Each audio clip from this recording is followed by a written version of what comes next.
Breaking news చూస్తున్నాం. దుర్గం చెరువు ఆక్రమణల వ్యవహారంలో బీఆర్ఎస్ ఎమ్మెల్యే కొత్త ప్రభాకర్ రెడ్డితో పాటు వెంకటరెడ్డి అనే వ్యక్తిపైన పోలీసులు కేసు నమోదు చేశారు. 2014లో హెచ్ఎండిఏ ఇచ్చిన చెరువు హద్దుల ఆధారంగా హైడ్రా సర్వే చేపట్టింది. చెరువు వద్ద 5 ఎకరాల ఆక్రమణకు గురైనట్లుగా హైడ్రా గుర్తించింది. ఆక్రమించిన భూమి ద్వారా నిందితులు అక్రమ ఆదాయం పొందుతున్నారని హైడ్రా ఆరోపిస్తోంది.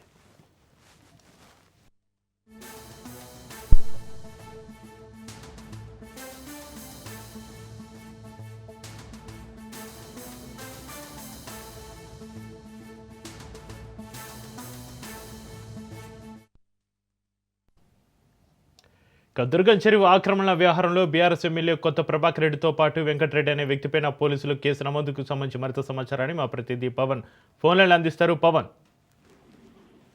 కొత్త ప్రభాకర్ రెడ్డితో పాటు వెంకటరెడ్డిల పైన కూడా మాదాపూర్ పోలీస్ స్టేషన్ లో కేసు నమోదైంది. అయితే ఈ యొక్క దుర్గం చెరువు అక్రమాలకు పాల్పడడంతో పాటు వారికి సంబంధించి 5 ఎకరాల భూమిని ఆక్రమించి చెరువు ప్రాంతాన్ని పూర్తిగా మట్టి రాళ్లతో నింపినట్లుగా దీనికి సంబంధించి హైడ్రా మాదాపూర్ పోలీసులకు కూడా ఫిర్యాదు చేసింది. ఫిర్యాదు నేపథ్యంలో చూస్తే మాత్రము మాదాపూర్ పోలీసులు కేసు కూడా నమోదు చేశారు. అయితే ఆక్రమించడం ద్వారా భూమికి సంబంధించి ఇతరులకు కిరాయికి ఇవ్వడము, దానికి సంబంధించిన డబ్బులు తీసుకోవడము, ఇదంతా కూడా చట్ట విరుద్ధం కాబట్టి వీరిపైన కేసు నమోదు చేయాలని చెప్పి కూడా ప్రధానంగా ఆ యొక్క పోలీసులు కూడా ఫిర్యాదు చేయడంతో కేసు నమోదు చేశారు.